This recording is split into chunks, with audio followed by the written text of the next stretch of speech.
reporting. The first was Reuters cameraman Hiroyuki Muramoto, who died close to the Kokwa intersection on April the 10th. Italian freelance photographer Fabio Polenghi was shot on May 19th in the Ratchaprasong district. There have been no conclusive investigations into the deaths of these two journalists, despite repeated government assurances.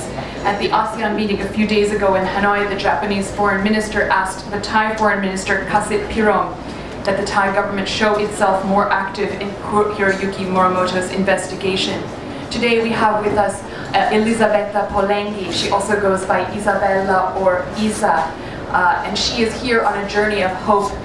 She wants to find out what happened to her brother. She is the younger sister of Fabio. She lives in Milano, Italy. She's also herself a professional photographer. She works on still lifes. She was instrumental in training her brother in photography, especially with regards to lighting. This is her second time coming to Bangkok, and she would like to share with you her experiences so far to find out the truth of what happened to Fabio. Isa. So first thing, I've come here to make sure that the investigations were actually going in the direction they were going, if they were starting, if they were leading to something. E anche un'altra cosa molto importante per noi era capire se l'autopsia definitiva era stata fatta o comunque anche questa poteva essere vista da noi, quantomeno se questo non fosse stato possibile, se potevano darmi le ragioni per cui non lo fosse. And second thing, to know if there has been a definitive autopsy and if we could see the result, and if not, why we could not have the autopsy and why we could not have this kind of information. Vedo mio fratello come un po' una persona, mio fratello era una persona molto libera, molto aperta. My brother was a very free spirit and he was a very open-minded person. Un po' un guerriero della luce, qualcuno che piaceva aprirsi e ricevere, era molto curioso, una persona molto curiosa che parlava con tutti. He was a warrior of light of sorts, and he was somebody who loved talking to people and loved opening himself to people. E lui, 2 giorni prima di morire, Fabio ha lasciato una frase sul suo sito che diceva, questa posso leggerla in inglese: Every day is a gift, so do your best to be happy. Love to everyone. This was a sentence that Fabio wrote on his Facebook page just 2 days before he died. Da qualcuno. Somebody took his camera.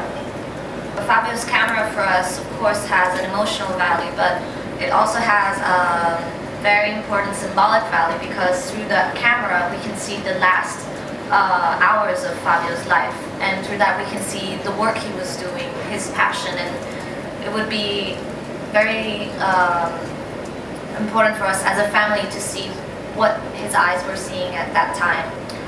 E certamente la macchina fotografica è legata alla sua morte. And of course the camera is linked to his death.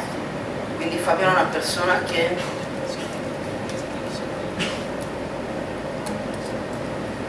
aveva dei valori e soprattutto era un uomo di pace. Fabio was a man who stood by his values, and most of all he was a man for peace. Pronti e hanno rischiato la propria vita per portare Fabio all'ospedale, e questa è una cosa commovente. Fabio loved Thailand. He wanted to live in Thailand. He had chosen Thailand as his home, and because he loved the people. And every time I come, I have to thank them, and I want to say it again, that I thank the marvelous people of Thailand that have shown me nothing but love and affection every time I come, and also some of them who have risked their life in taking Fabio to the hospital. So thank you. Chiunque essi siano. Whoever they are. Non ho altro da dire, penso che mi scuserete, non sono abituata. I've got nothing left to say, and sorry, but I'm not used to this. Thank you very much, Isa. che dura il fatto, che non approfondisce più le cose. Apart from the Italian embassy in Bangkok, which has been very useful to me during this time, all I've received from the Italian government is condolences on the day of Fabio's death. But after that, there has been no interest shown in the investigations or in even giving us. Le cose vanno d'ufficio. So it's just been a bureaucratic matter, and this kind of information, this kind of news, Fabio called it fast food news. Something that is hot and interesting only when it happens, and then it just loses of interest. E come lui anch'io credo che sia invece importante appunto avere la notizia, ma poi cercare i contenuti, quello che questo rappresenta, quello che c'è dentro. So Non both restare alla superficie, non è utile avere uno shock e basta. me and Fabio believe that just the headlines are not enough. We have to get to the bottom of things, and we have to go to actually the contents of the headlines and what happens instead of just staying on the surface. Molte persone lo fanno e quindi tante più ce ne sono, tanto meglio. And fortunately, there's a lot of people who want to get to the contents of things, and the more the better. Thank you so much.